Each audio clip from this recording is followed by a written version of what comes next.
Welcome to this journey of one of the most disturbing cases in recorded history, Virginia. Before we begin, I invite you to leave a comment about where you're watching from and the exact time you heard this story. We're interested in knowing where and at what times of day or night these documented accounts arrive. The autumn of 1786 in Henrico County, Virginia, was marked by an unusual silence that seemed to blanket the rolling hills and dense forests of the region. For the wealthy landowners who had carved their estates from the wilderness, it was a time of consolidation and growth. The new nation was finding its footing, and those with the foresight to claim vast tracts of land found themselves in positions of considerable influence. Among these families, none commanded more respect or inspired more whispered speculation than the Ashcrofts of Ravenscrest Manor. The Ashcroft name had appeared in colonial records as early as 1754, when Cornelius Ashcroft first acquired a modest tobacco plantation along the James River. What distinguished Cornelius from his contemporaries was not his initial success, which was considerable but not unprecedented, but rather the extraordinary rate at which the family's wealth accumulated over the subsequent 3 decades. By 1786, the Ashcrofts controlled over 12,000 acres of prime Virginia soil, operated 3 separate tobacco processing facilities, and maintained business relationships that extended from Charleston to Philadelphia. According to parish records maintained by St. Matthew's Episcopal Church in Richmond, Cornelius Ashcroft married Isadora Whitmore in 1755, a union that produced no documented offspring, but nevertheless seemed to strengthen the family's financial position dramatically. The absence of descendants in the traditional sense puzzled genealogists for decades, particularly given the family's apparent prosperity and the customs of the era that placed enormous emphasis on patriarchal succession. The manor house itself stood as a testament to the family's unusual prosperity.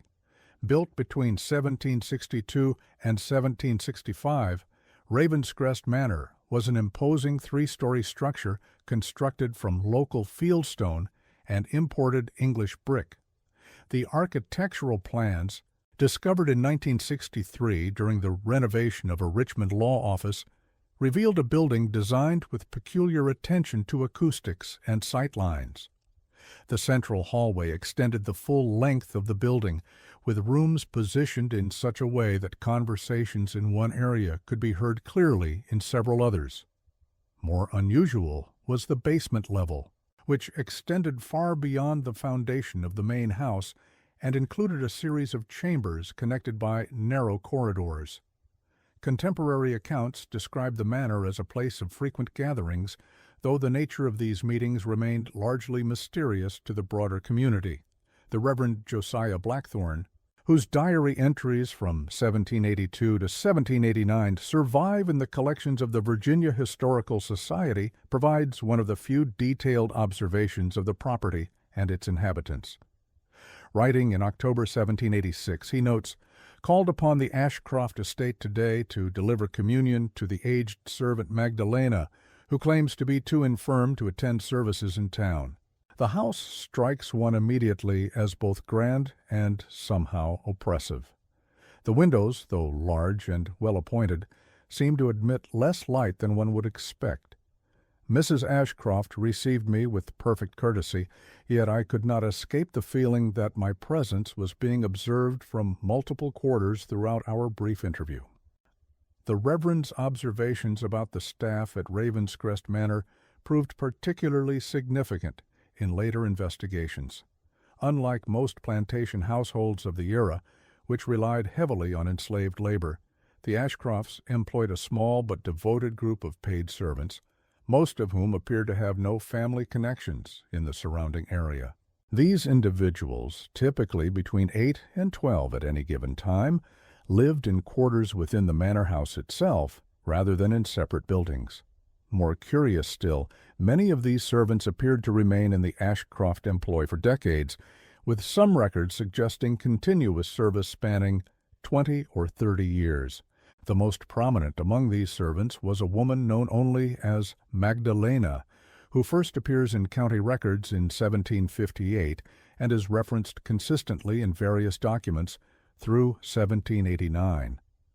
No surname is provided for her in any official capacity, nor is there any indication of her origins or family connections.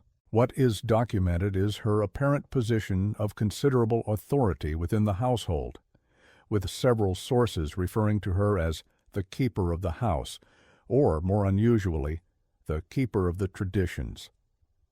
Dr. Ambrose Hartwell, a physician who occasionally attended to medical needs at the manor, left detailed notes about his interactions with the Ashcroft household between 1783 and 1787.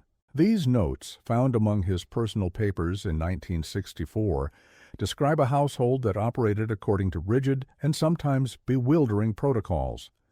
Dr. Hartwell writes, "The summons to attend at Ravenscrest always comes in the same manner, a written message delivered by one of their people, requesting my presence at a specific time, invariably after sunset. Upon arrival, I am always met by the same individual, a woman of indeterminate age, who speaks with the authority of the household's true head, though she introduces herself merely as a servant. The patient I am called to attend varies, but the circumstances are strikingly similar. A member of the household has taken ill suddenly, often with symptoms that suggest extreme exhaustion or nervous depletion. Most curious is the way these individuals respond to treatment. They recover with remarkable speed, often appearing completely restored within a day or two of my visit. Yet they invariably bear a distant, almost ethereal demeanor, as if some essential part of themselves has been temporarily displaced."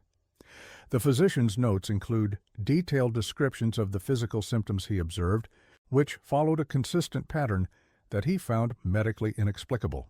Patients typically presented with severely dilated pupils that remained unresponsive to light, abnormally low body temperature despite the absence of fever or chills, and what he termed a peculiar lethargy that seemed to affect their ability to focus on immediate surroundings while leaving their cognitive functions otherwise intact.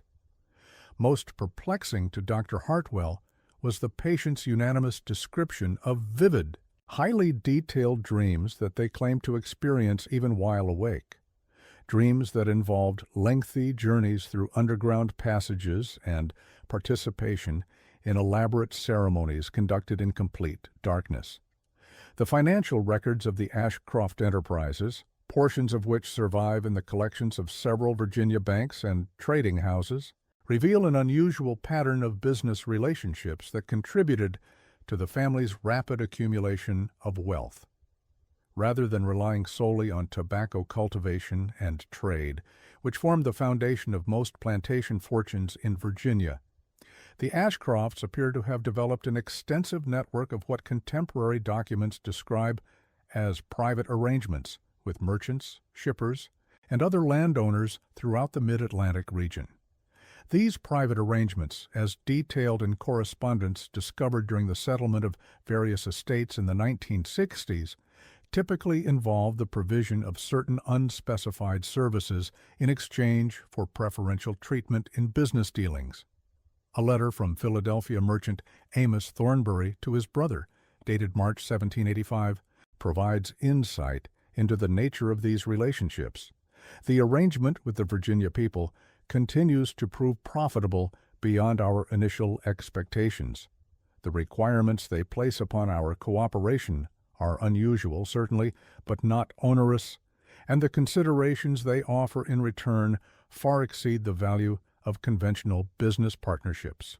Thornbury imports a dozen new associates into our circle each year, all of whom demonstrate the same peculiar dedication to our shared enterprises that marks their own household. I confess I do not fully comprehend the methods they employ to inspire such loyalty, but the results speak for themselves.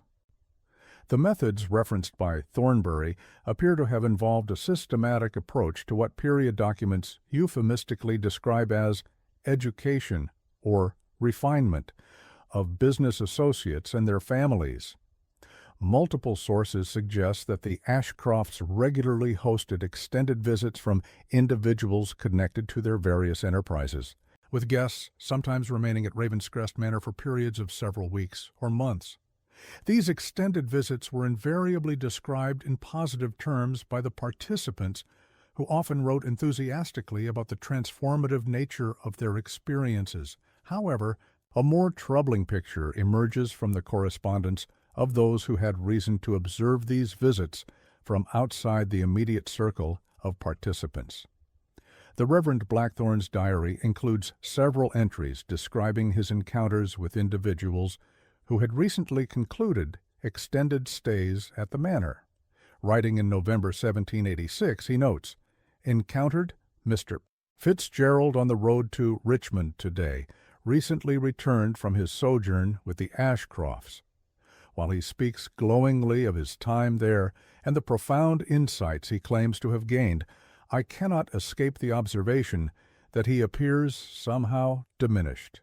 His voice lacks its former warmth, his eyes seem focused on distant matters even during direct conversation, and his responses to questions of faith and doctrine suggest a fundamental alteration in his understanding of divine providence.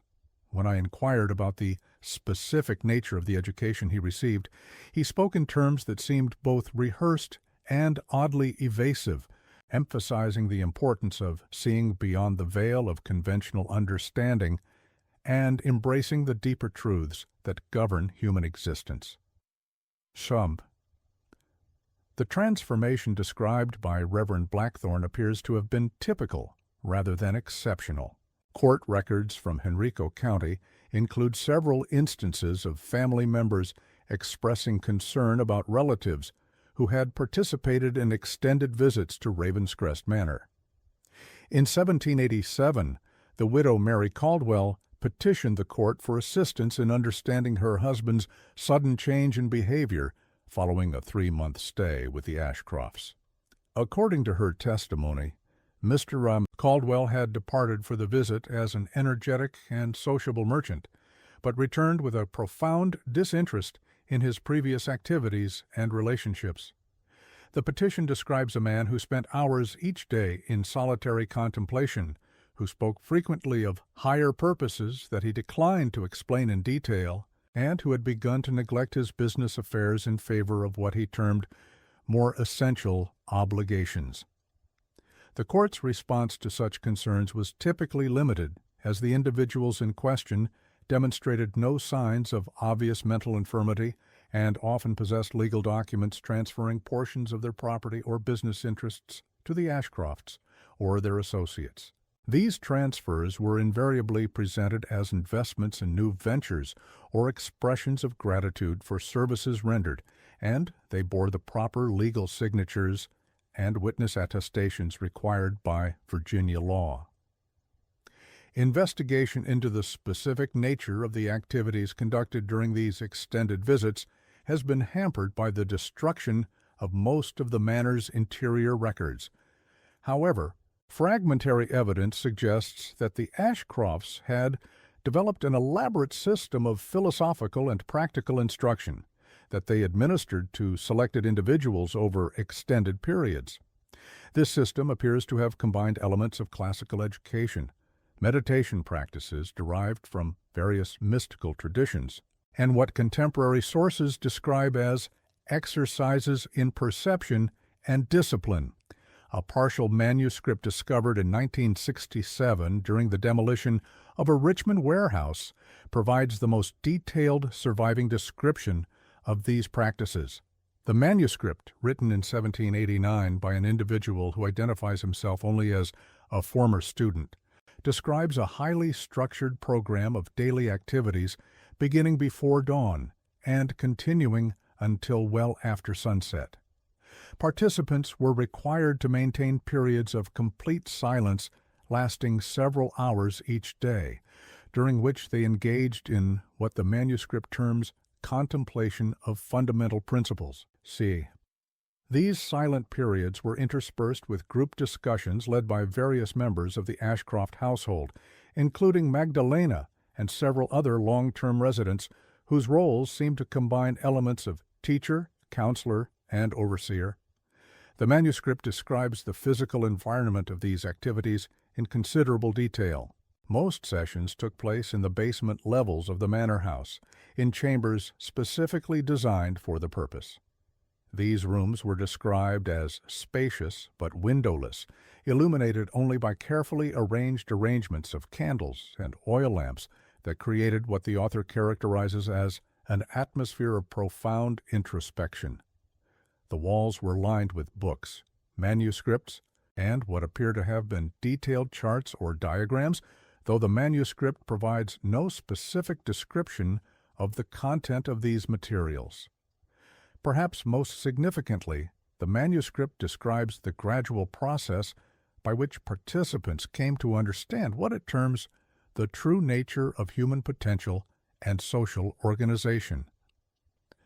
This understanding, according to the author, involved recognizing that most people live their lives according to arbitrary and limiting conventions imposed by ignorant authorities, and that true freedom and prosperity could only be achieved by those willing to embrace more fundamental truths about human nature and the proper exercise of power. The psychological effects of this education appear to have been both profound and permanent. Participants emerged from their extended stays with an apparently unshakable conviction that they had been granted access to superior knowledge and methods of living. This conviction manifested itself in their subsequent behavior as an unquestioning loyalty to the Ashcroft family and their associates, combined with a systematic approach to extending the influence of their shared philosophy to others in their own communities. By 1789, the network of individuals who had undergone this education extended throughout Virginia and into neighboring states. These individuals maintained regular correspondence with the Ashcrofts and with each other, creating an informal but highly effective system of mutual support and coordination. Business ventures involving network members consistently demonstrated unusual success, while family relationships and community standing of participants invariably strengthened following their return from Ravenscrest Manor. The success of this network attracted the attention of various religious and civic authorities, who began to express concern about the concentration of influence in the hands of a relatively small group of individuals who appeared to operate according to shared but undisclosed principles. The Reverend Blackthorne's diary includes increasingly frequent references to his efforts to understand and respond to what he perceived as a growing threat to traditional forms of authority and community organization. The Reverend's concerns came to focus particularly on the question of religious observance among network members. While most continued to attend regular church services and maintain the external forms of Christian practice, their responses to spiritual guidance and their interpretation of scriptural teachings suggested fundamental changes in their understanding of divine authority and human obligation. Writing in May 1789, Reverend Blackthorne notes, "The difficulty I face in providing proper pastoral care to those who have been touched by the Ashcroft influence lies not in any overt rejection of Christian doctrine, but rather in their apparent belief that such doctrine represents merely a preliminary stage in spiritual development. They speak respectfully of biblical teachings while making it clear that they consider themselves to have progressed beyond the need for external guidance in matters of faith and conduct. When pressed to explain the source of their superior understanding, they speak in terms that suggest a form of direct revelation, though they are careful never to claim divine inspiration explicitly." The growing concern among established authorities about the Ashcroft influence culminated in the summer of 1789, when a formal investigation was initiated by a coalition of civic and religious leaders from Richmond, Williamsburg, and surrounding counties. This investigation, led by Judge Bartholomew Hensley of the Henrico County Court, was intended to determine whether the activities at Ravenscrest Manor constituted a threat to public order or conventional morality. Judge Hensley's preliminary inquiries focused on the legal and financial aspects of the relationships between the Ashcrofts and their associates. His examination of property transfers, business agreements, and estate settlements revealed a pattern of transactions that, while individually legal and properly documented, collectively represented an unprecedented concentration of wealth and influence. More troubling was his discovery that many of these transactions had been conducted in ways that effectively removed assets from the control of traditional family structures and community institutions. The investigation took on additional urgency following a series of incidents in the late summer of 1789 that suggested the influence of the Ashcroft network extended beyond business and social relationships into areas of direct political consequence. Several prominent citizens who had been among the most vocal critics of the activities at Ravenscrest Manor suddenly reversed their positions, withdrawing their objections and expressing newfound appreciation for the contributions of the Ashcrofts and their associates to the welfare of the community. These reversals were particularly striking because they involved individuals who had previously demonstrated considerable courage and independence in their public positions. The most notable was Colonel Marcus Whitfield, a Revolutionary War veteran and respected landowner who had been instrumental in organizing the initial investigation. Colonel Whitfield's transformation occurred following a private meeting with Cornelius Ashcroft in August 1789, after which he not only withdrew his support for the investigation, but began actively discouraging others from pursuing the matter further. Judge Hensley's notes, discovered among his personal papers in 1965, describe his growing frustration with the obstacles he encountered as the investigation proceeded. Witnesses who had previously provided detailed accounts of suspicious activities at the manor suddenly claimed to have been mistaken or to remember events differently. Documents that had been promised for examination disappeared or were reported destroyed in accidents. Most disturbing of all, several individuals who had been cooperating with the investigation began to experience what they described as serious health problems that prevented them from continuing their participation. The judge's notes include detailed descriptions of his own experiences during this period, which suggests that the investigation itself became a source of considerable personal stress and confusion for him. He writes of experiencing vivid, disturbing dreams that seemed to continue even while awake, of finding his attention persistently drawn to questions that seemed to have no relevance to the matter at hand, and of encountering what he characterizes as a growing sense of uncertainty about the fundamental assumptions that had previously guided my understanding of law, duty, and proper authority. The investigation effectively concluded in September 1789, when Judge Hensley announced that his inquiries had revealed no evidence of illegal activities at Ravenscrest Manor. His final report, filed with the county court, describes the Ashcroft household as an example of the proper exercise of private enterprise and philanthropic education that should serve as a model for other families of similar means and social position.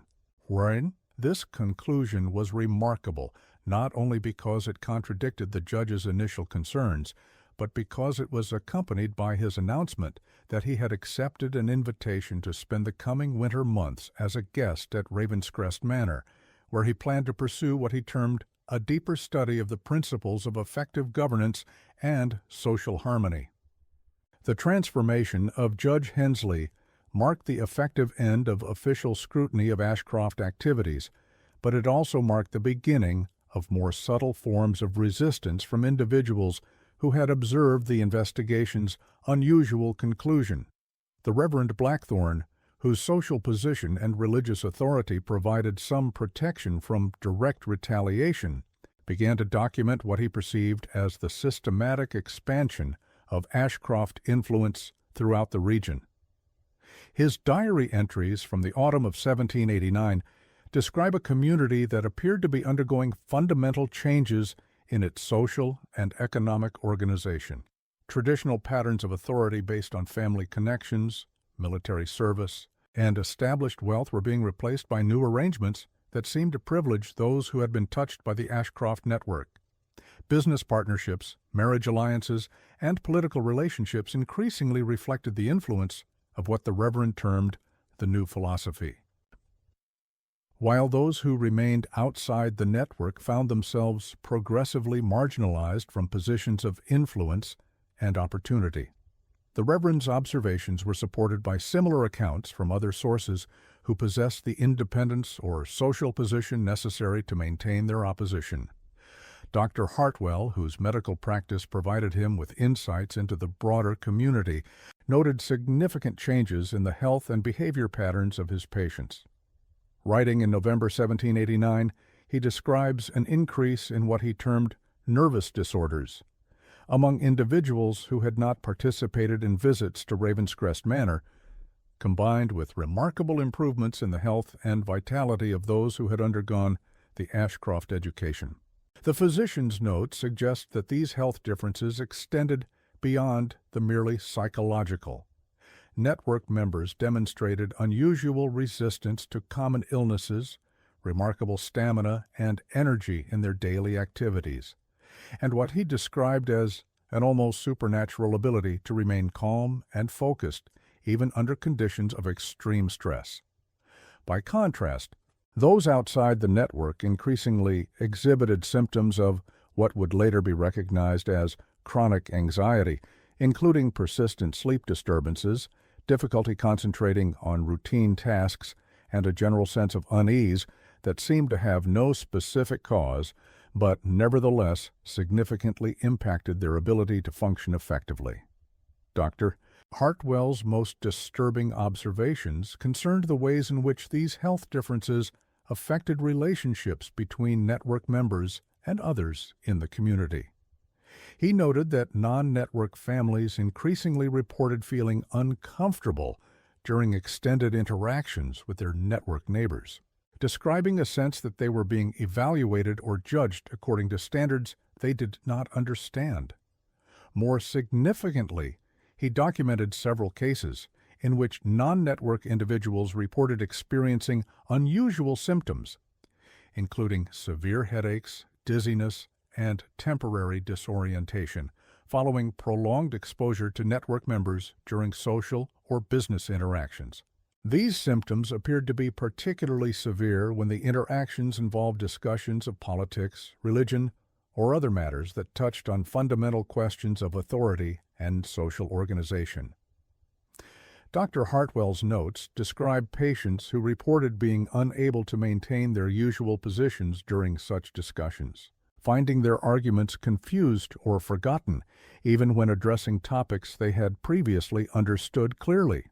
Several individuals described feeling as though their thoughts were being redirected or clarified by their network neighbors in ways that left them feeling simultaneously grateful and deeply unsettled. The winter of 1789-1790 marked a significant acceleration in the transformation of regional social structures. The presence of Judge Hensley as a long-term guest at Ravenscrest Manor provided the Ashcroft network with unprecedented access to legal and political processes throughout the county. This access was exercised with remarkable subtlety, typically through the introduction of procedural modifications and administrative improvements that enhance the efficiency of government operations while gradually shifting effective authority toward individuals who shared the network's philosophical orientation. The most significant of these modifications involved changes to the procedures governing property transfers, business licensing, and estate settlements.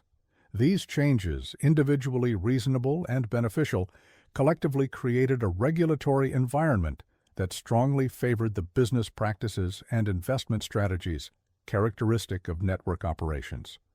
More importantly, they established precedents for the exercise of administrative discretion that could be applied selectively to advantage network members while creating obstacles for potential competitors who lacked access to the new forms of social and political capital that the network provided. The effectiveness of these modifications became apparent in the spring of 1790 when several non-network families found themselves facing legal and financial difficulties that threatened their traditional positions in the community. These difficulties typically involved challenges to property boundaries, questions about the validity of existing business agreements, or disputes over inheritance rights that had been settled for decades but suddenly became subject to renewed scrutiny under the new administrative procedures. In each case, the families affected found that their traditional sources of legal and political support were no longer available or effective. Lawyers who had previously provided competent representation seemed unable to navigate the new procedural requirements effectively. Political allies who had held influential positions for years suddenly lacked the authority or inclination to intervene on their behalf. Most disturbingly, these families discovered that resolution of their difficulties could be achieved quickly and favorably through the intervention of network members who possessed both the knowledge and the connections necessary to work within the new system. The assistance provided by network members was invariably offered with perfect courtesy and apparent generosity, requiring no immediate payment or obvious obligations in return. However, families who accepted such assistance invariably found themselves drawn into ongoing relationships with their benefactors that gradually modified their own perspectives and priorities in ways that aligned with network interests. These relationships typically began with expressions of gratitude and respect, but evolved through a process of regular social interaction and mutual support into something approaching the systematic philosophical education that characterized extended visits to Ravenscrest Manor. Dr. Hartwell's medical notes from this period document the physical and psychological effects of this gradual conversion process. Unlike the dramatic transformations that resulted from extended residence at the manor, these community-based conversions proceeded through a series of subtle changes that accumulated over months or years. Individuals undergoing this process typically reported improvements in their general health and energy, increased clarity in their thinking about important decisions, and a growing sense of confidence in their ability to navigate complex social and business relationships. However, the physician's observations revealed that these positive changes were accompanied by more troubling alterations in personality and behavior. Converted individuals demonstrated a marked decrease in emotional spontaneity, expressing their feelings and preferences in ways that seemed carefully considered rather than natural. They showed reduced interest in recreational activities and social relationships that did not serve practical purposes, preferring to invest their time and energy in pursuits that contributed to their advancement within network structures. Most significantly, Dr. Hartwell noted that converted individuals invariably developed what he termed a peculiar relationship to memory and personal history. While their recollection of factual information remained excellent, their emotional connection to past experiences seemed to diminish markedly. They spoke of their pre-conversion lives as if describing the experiences of other people, acknowledging their previous relationships and activities, but expressing little nostalgia or regret about the changes they had undergone. These observations led Dr. Hartwell to develop a theory about the nature of the conversion process that he found both fascinating and deeply disturbing. Based on his medical training and his observations of numerous cases, he concluded that the Ashcroft Network had developed techniques for systematically restructuring human personality and social behavior through the controlled application of what he termed psychological and physiological stresses. The physician's theory, detailed in a private manuscript discovered among his papers in 1966, suggested that the network employed a sophisticated understanding of human psychology to identify and exploit the specific anxieties, desires, and social dependencies that motivated each individual they sought to influence. This understanding was then applied through the creation of carefully controlled situations that gradually modified the target's emotional and intellectual responses until they aligned with network objectives. The manuscript describes several specific techniques that Dr. Hartwell believed were employed in this process.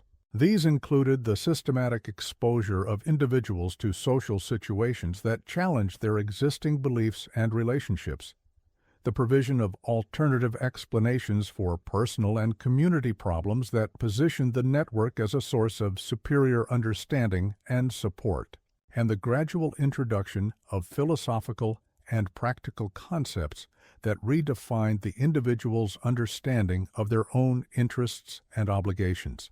Most importantly, the physician believed that the conversion process involved the deliberate cultivation of what he termed productive dependencies, psychological and social needs that could only be satisfied through continued participation in network activities. These dependencies were created through the systematic provision of benefits and support that individuals came to regard as essential to their well-being, combined with the gradual withdrawal of alternative sources of satisfaction and security. Dr. Hartwell's manuscript includes detailed case studies that illustrate the operation of these techniques. One particularly thorough example describes the conversion of a merchant family whose traditional business relationships had been disrupted through the new administrative procedures introduced with Judge Hensley's support. The family initially approached network members seeking practical assistance with their immediate legal difficulties, but found themselves gradually drawn into a comprehensive program of social and business education that extended over nearly 2 years. The conversion process began with the provision of effective legal representation that quickly resolved the family's immediate problems. This success established a relationship of trust and gratitude that facilitated the introduction of business opportunities that proved significantly more profitable than the family's previous activities. The increased prosperity and social status that resulted from these opportunities enhanced the family's receptiveness to the philosophical education that accompanied their deeper integration into network structures. Throughout this process, the family's previous social relationships gradually became less satisfying and relevant to their daily lives. Old friends and business associates seemed increasingly limited in their understanding and capabilities, while network members consistently demonstrated superior knowledge and more effective approaches to common challenges.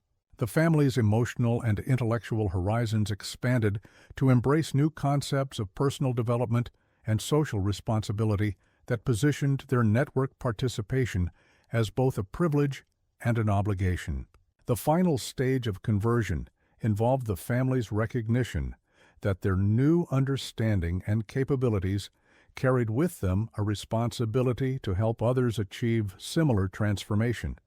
This recognition led naturally to their active participation in extending network influence to additional individuals and families in their community, completing their integration into what Dr. Hartwell characterized as a self-perpetuating system of psychological and social control. By the summer of 1790, the effectiveness of this system had become apparent to any careful observer of regional affairs.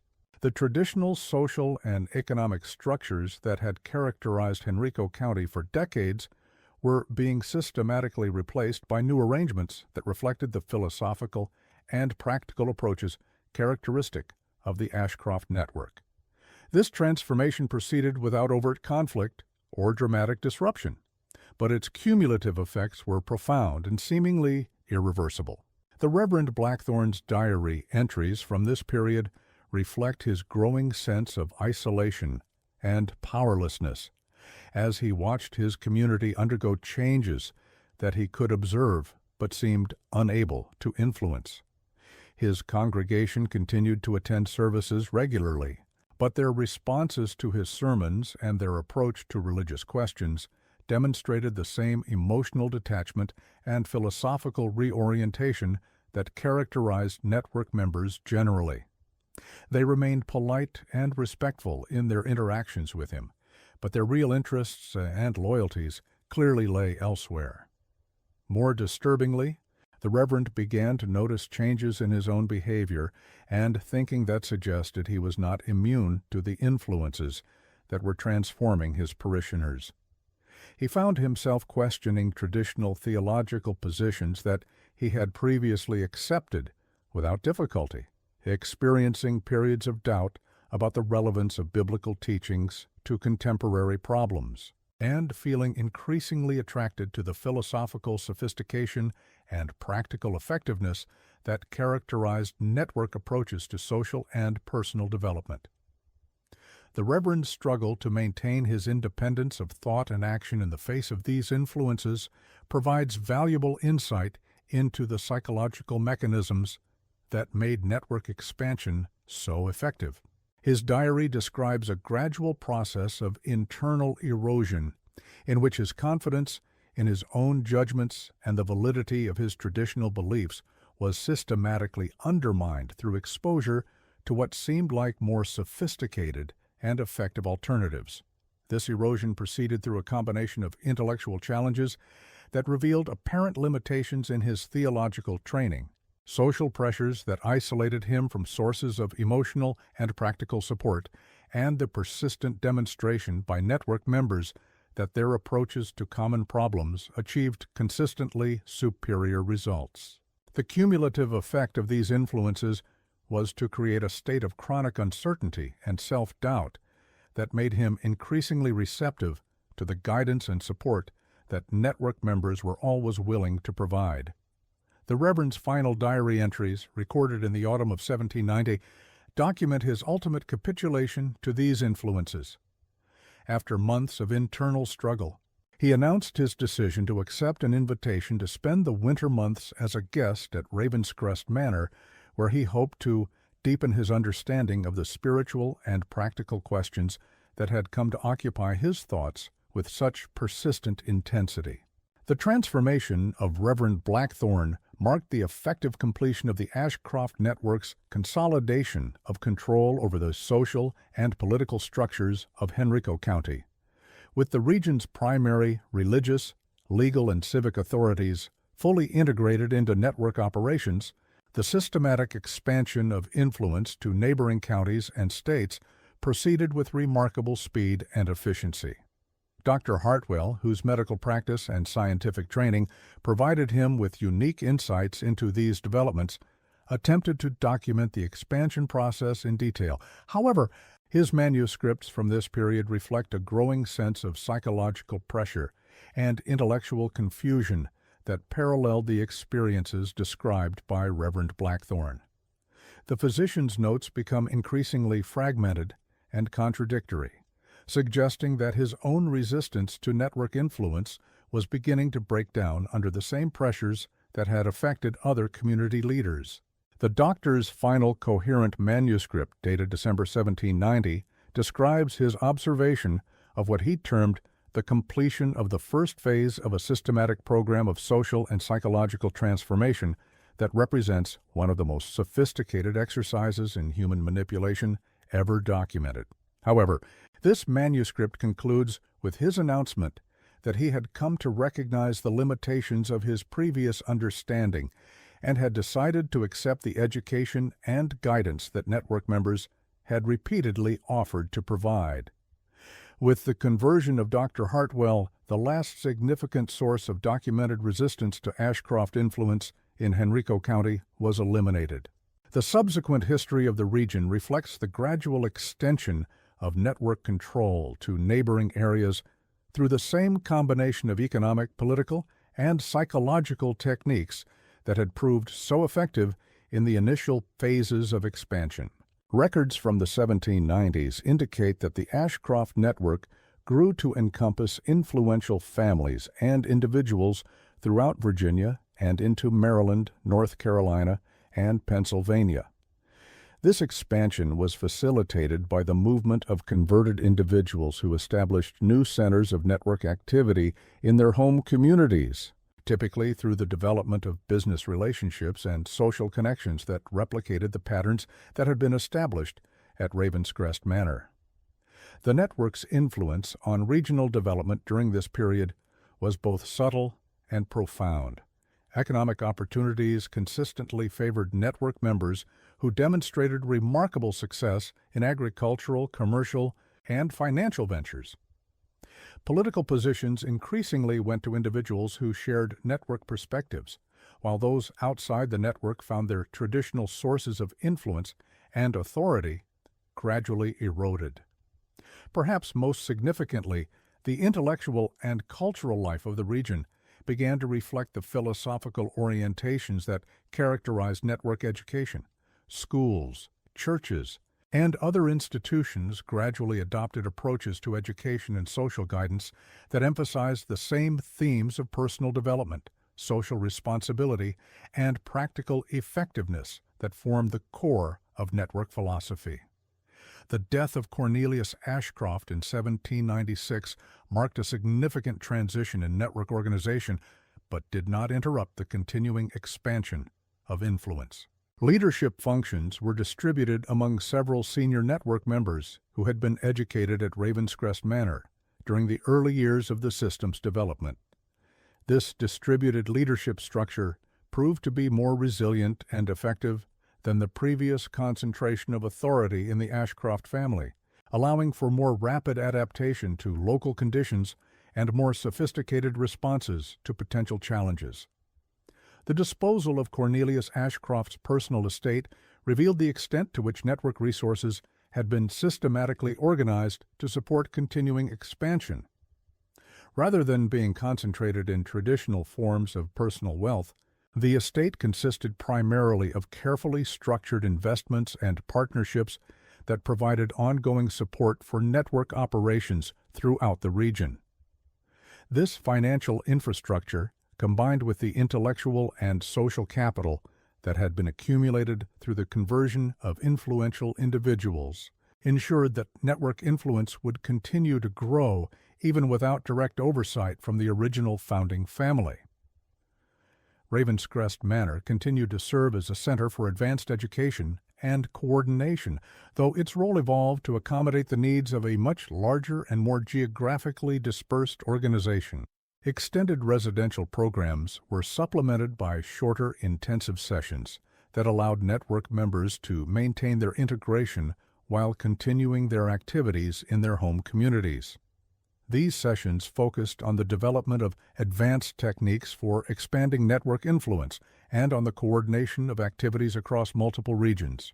Documentation of network activities becomes increasingly sparse after 1800, as the organization's sophisticated understanding of record-keeping and information control led to more careful management of potentially sensitive materials.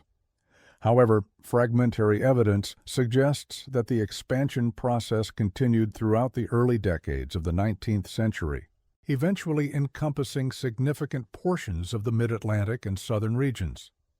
The last detailed account of network activities comes from a manuscript discovered in 1962 during the renovation of a Baltimore townhouse that had belonged to a prominent merchant family in the early 1800s. This manuscript, written by an individual who identifies himself as a student of human nature, provides a retrospective analysis of network development that covers the period from 1786 to 1815. According to this account, the network had evolved by 1815 into a sophisticated organization that combined elements of philosophical society, business consortium, and social reform movement. Members were organized into regional cells that maintained regular communication with each other and with the central coordination functions that had replaced the original leadership structure at Ravenscrest Manor. Each cell was responsible for the systematic expansion of influence in its geographic area, using techniques that had been refined through decades of experience and experimentation. The manuscript describes network philosophy as having matured into a comprehensive worldview that addressed questions of individual development, social organization, and human potential with remarkable sophistication and internal consistency. This philosophy provided network members with clear guidance for making decisions in all areas of personal and professional life, while also serving as an effective tool for identifying and converting individuals who might be receptive to network influence. Perhaps most importantly, the manuscript suggests that the network had developed techniques for maintaining the loyalty and commitment of members across multiple generations. The education provided to network families ensured that new members were raised with the knowledge and psychological orientation necessary for effective participation in network activities. This generational continuity allowed the organization to maintain its institutional knowledge and operational effectiveness even as individual members aged and died. The manuscript concludes with the author's assessment that the network represented a successful experiment in the systematic application of human psychology and social dynamics to the problem of organizing society according to rational and effective principles. The author expresses confidence that the techniques developed by the network would continue to prove effective in addressing the challenges of social and economic development in the expanding American Republic. However, the manuscript also includes several passages that suggest the author harbored some concerns about the long-term implications of network success. He notes that the systematic conversion of regional leadership had effectively eliminated independent sources of political, economic, and intellectual authority, creating what he terms a condition of social uniformity that might prove vulnerable to certain types of external challenges. More troubling, the author observes that the network's effectiveness in achieving its objectives had begun to create what he characterizes as a tendency toward complacency and intellectual rigidity among some members who have never experienced serious opposition to their methods or ideas. He expresses concern that this tendency might eventually undermine the psychological flexibility and adaptive capacity that had made network expansion possible in the first place. These concerns proved to be prophetic. Evidence from the 1820s and 1830s suggests that network influence began to decline as the organization encountered challenges that its established methods were not well suited to address. The expansion of democratic political institutions created new forms of authority and influence that operated according to principles quite different from those that governed network activities. The development of new religious movements and intellectual trends introduced alternative sources of social and philosophical guidance that proved attractive to individuals who might otherwise have been receptive to network conversion.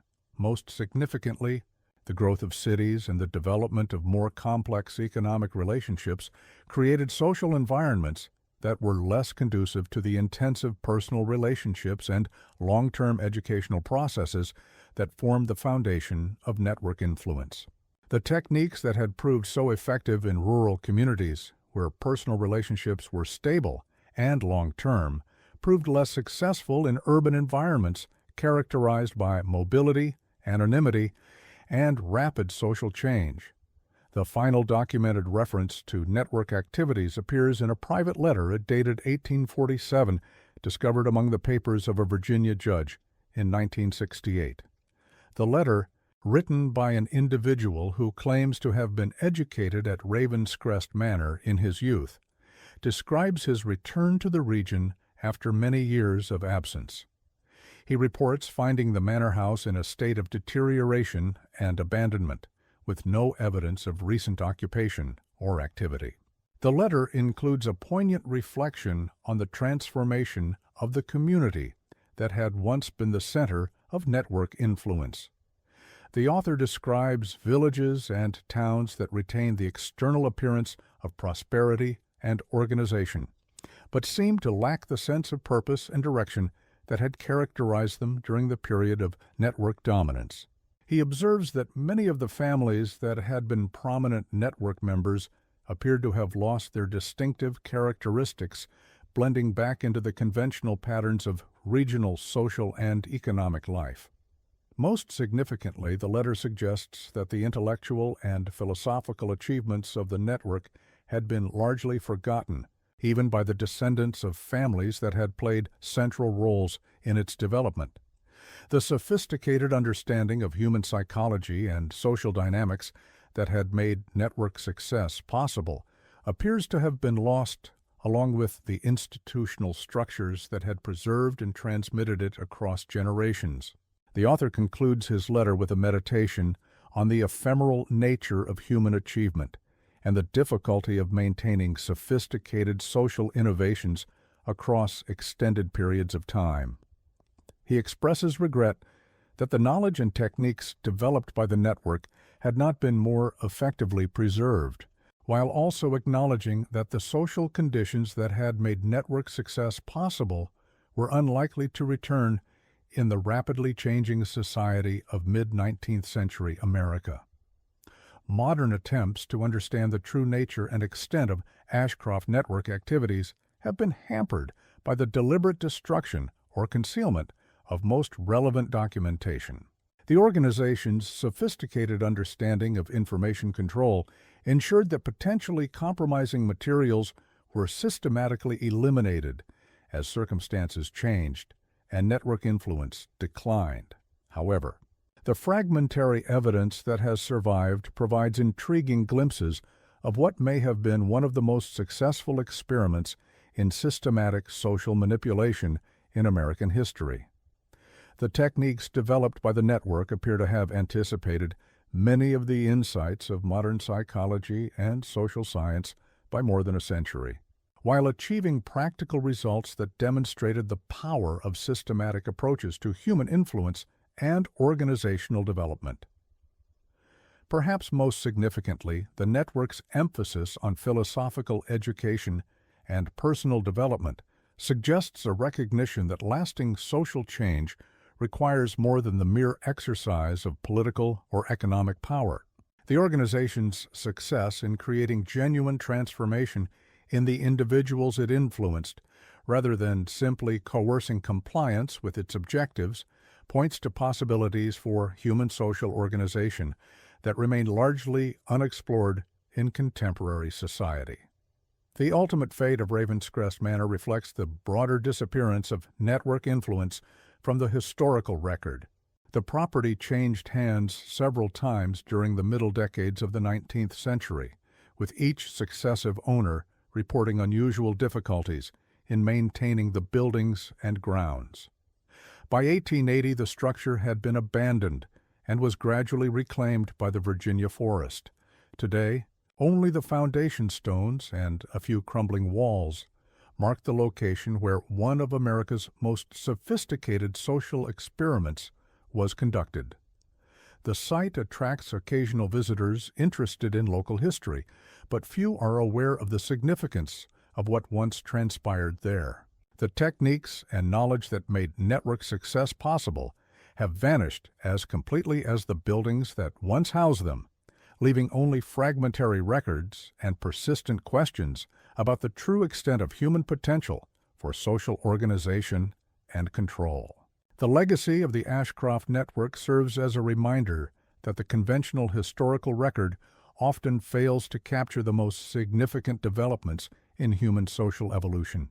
Innovations that challenge established patterns of authority and understanding may achieve remarkable success while remaining largely invisible to traditional forms of documentation and analysis.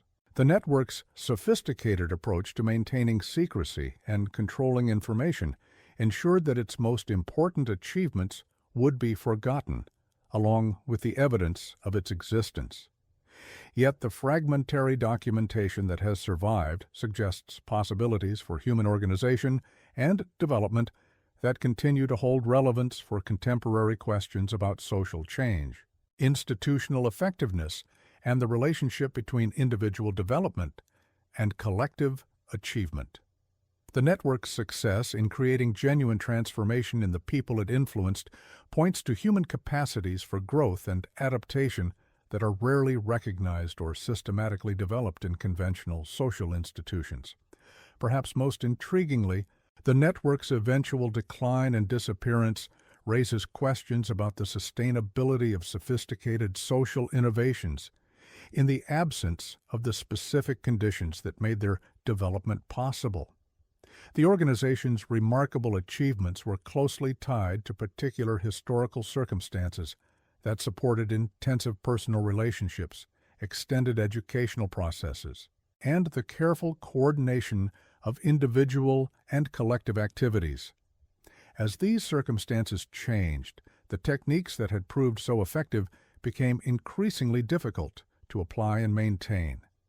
The ultimate lesson of the Ashcroft network may be that human social potential extends far beyond what is typically recognized or developed, but that realizing this potential requires sustained commitment to approaches that few individuals or organizations are willing to embrace. The network's success demonstrates what can be achieved when human psychology and social dynamics are understood and applied systematically, while its disappearance suggests the difficulty of maintaining such achievements across changing historical conditions.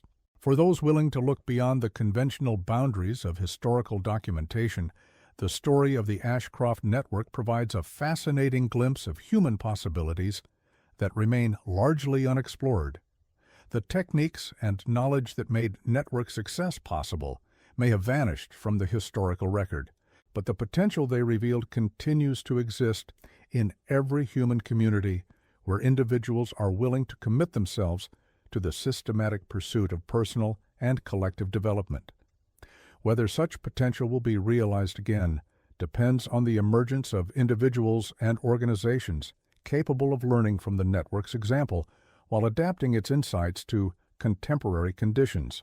The fragmentary records that have survived suggest that such adaptation is possible, but only for those willing to embrace the same combination of intellectual sophistication, practical commitment, and psychological insight that characterized the original experiment in the Virginia forests more than 2 centuries ago. The silence that now covers the ruins of Ravenscrest Manor reflects the broader amnesia that affects most human communities regarding their own potential for transformation and development. Yet for those who understand what to look for, the evidence remains available in the patterns of regional development that continue to reflect network influence, in the families whose prosperity and social position can be traced to network participation, and in the philosophical and practical insights that occasionally surface in the work of individuals whose intellectual development was shaped by ideas and techniques that originated in the systematic experiments of the late 18th century. The story of the Ashcroft network ultimately stands as a testament to both the remarkable possibilities and the inherent limitations of human social innovation. It demonstrates what can be achieved when understanding and commitment are combined in service of systematic approaches to human development, while also illustrating the challenges involved in maintaining such achievements across extended periods of historical change. For contemporary readers willing to engage with these lessons seriously, the network's example continues to offer valuable guidance for anyone interested in understanding and realizing human potential for individual and collective transformation.